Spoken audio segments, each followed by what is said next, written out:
सत्संग ना सुनने से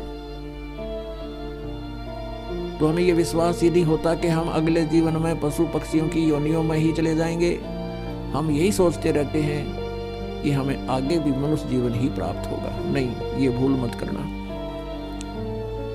और कोई ऐसा ज्ञान देता है तो वह ज्ञानी है कि मनुष्य फिर भी मनुष्य ही बनते हैं। नहीं, ये बिल्कुल गलत है, शास्त्र विरुद्ध है। मनुष्य जीवन उन पुण्यात्माओं को प्राप्त होता है जो मनुष्य जीवन पाकर परमात्मा की सत्य भक्ति करते हैं।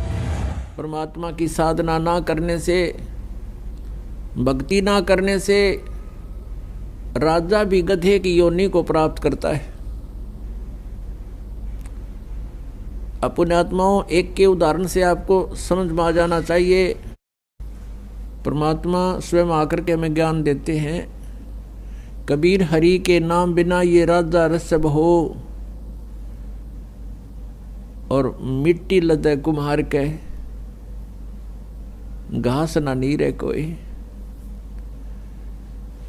विचारणीय विषय है कि जब राजा भी भक्ति ना करने से पशु योनि में जाएगा तो आम व्यक्ति की क्या स्थिति है। फिर परमात्मा याद दिलाते हैं, कबीर हरि के नाम बिना ये नार कूतिया हो, और गली गली भौंकत फिरे, टूक न डाले कोई। पुण्यात्माओं, सत्संग ना सुनने से तो हमें ये विश्वास ही नहीं होता कि हम अगले जीवन में पशु पक्षियों की योनियों में ही चले जाएंगे। हम यही सोचते रहते हैं कि हमें आगे भी मनुष्य जीवन ही प्राप्त होगा। नहीं, ये भूल मत करना। और कोई ऐसा ज्ञान देता है तो वह ज्ञानी है कि मनुष्य फिर भी मनुष्य ही बनते हैं। नहीं, ये बिल्कुल गलत है, शास्त्र विरुद्ध है। मनुष्य जीवन उन पुण्यात्माओं को प्राप्त होता है जो मनुष्य जीवन पाकर परमात्मा की सत्य भक्ति करते हैं। और मनुष्य जीवन का मुख्य उद्देश्य जो है मोक्ष प्राप्त करना है। मोक्ष प्राप्ति के लिए हमें मनुष्य जीवन प्राप्त हुआ है, अन्यथा इस मनुष्य जीवन की कोई आवश्यकता नहीं। इस मनुष्य जीवन के अंदर प्राणी अन्य प्राणियों से भी ज्यादा दुखी होता है। अन्य प्राणी तो अपना चारा चरा बैठ गए और ये रात को भी टेंशन में रहता है। भक्ति ना करने से इस मनुष्य जीवन की जो उपलब्धि है वो व्यर्थ हो जाती है, इसका उद्देश्य समाप्त हो जाता है। परमात्मा की साधना ना करने से प्राणी के ऊपर क्या आपदाएं आती हैं। बीबी पड़ते रहे थी, डोडी लगे थी बार, अब वो गात उगाड़े फिरती हैं बनकुतिया बाजार। वो पर्दे की सुंदरी सुनो संदेशा मोर, अब गात उगाड़े फिरती हैं और करें सरायों शोर।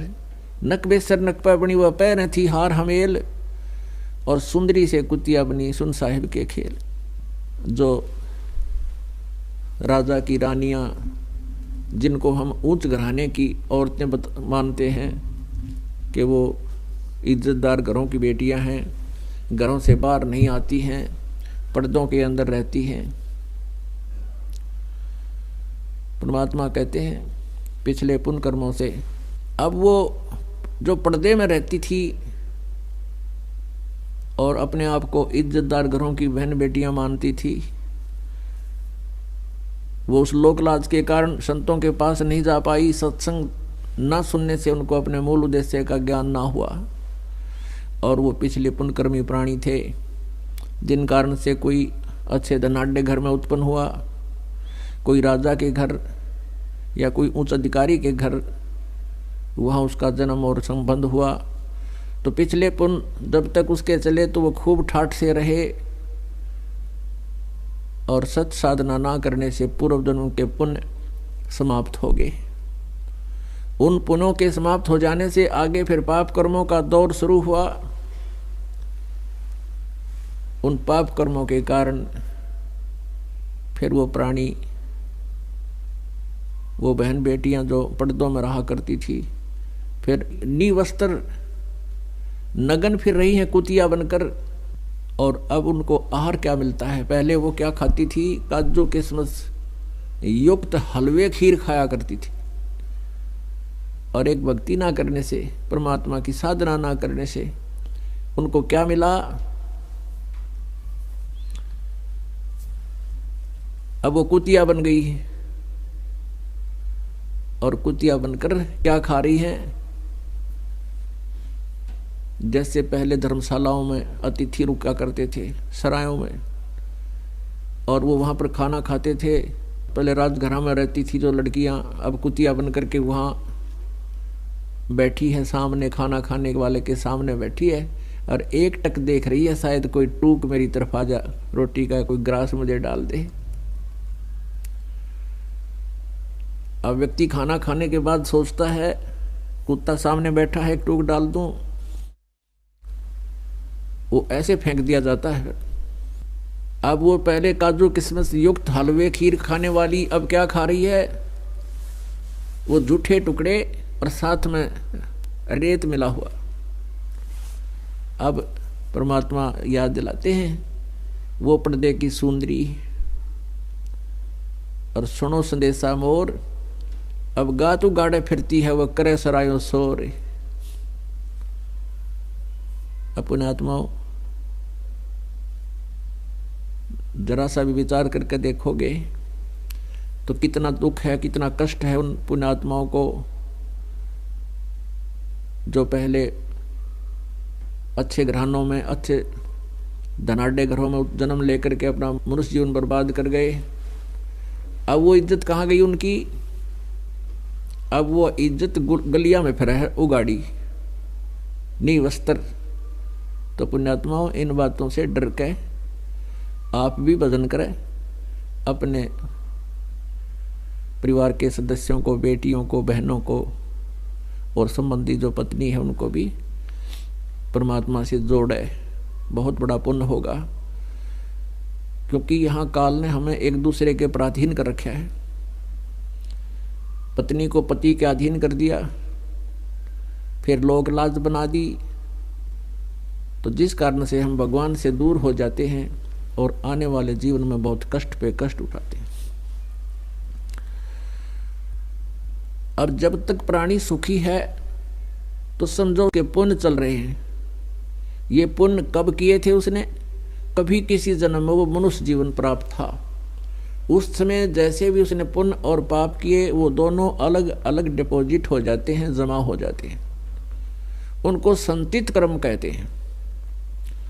उन संचित कर्मों में से कुछ जैसे भी एवरेज में जिसके ज़्यादा पुण्य है उनको पुण्य ज़्यादा ले लिए, और पापों में से पाप, दोनों का मिश्रण करके इस प्राणी का एक जीवन निर्धारित कर दिया जाता है, मनुष्य का। अब जिनके पुण्य अधिक हैं तो वो बचपन से ही अच्छे घर में जन्म लेते हैं, फिर उनका कोई व्यवसाय अच्छा हो जाता है या कोई उच्च पोस्ट प्राप्त कर लेते हैं, और फिर वो भक्ति से दूर हो जाते हैं, भगवान से कोसों दूर रहते हैं,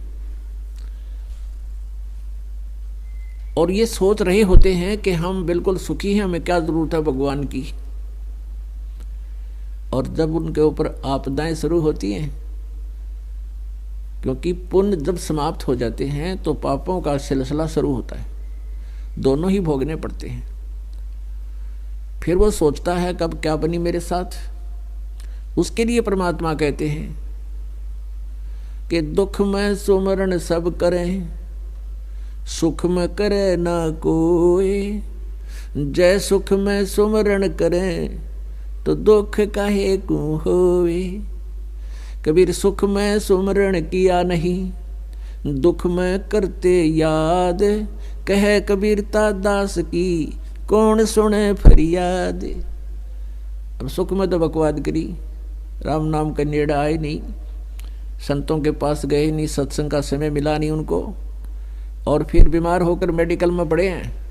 डॉक्टर चाहे 2 महीने 3 महीने 6 महीने टांग टूट जाता है, 6 महीने खाट पर पड़ा रहता है। कार्य भी गया, पैसा भी खर्च होना शुरू हो गया और शारीरिक कष्ट भी प्रारंभ हो गया। अब समय भी हो गया और चिल्ला रहा पड़ा पड़ा।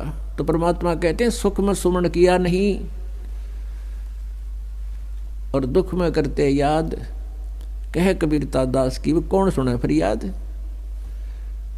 तो पुण्यात्माओं जो सुख में ही भगवान की भक्ति करते हैं तो आगे आने वाले समय में उनके प्रारब्ध में यदि कोई कष्ट है, पाप का दंड भी आना है, वो भी हल्का होके टल जाता है। कबीर सतगुरु शरण में आने से आई टले बला, जय मस्तिष्क में सूली हुआ काटे में टल जा। यदि सही साधना परम संत लेकर परम अक्षर ब्रह्म कबीर देव की साधना हम करते हैं सत मंत्रों से, तो फिर उस परमात्मा की कृपा से और उसके कृपा पात्र संत की शरण में आने से आई टले बला को भयंकर आपत्ति हो वो भी टल जाती है। जय भाग्य में सूली हो यानी किसी की मृत्यु दंड हो तो काटे में टल जा, वह काटे में टल जाती है।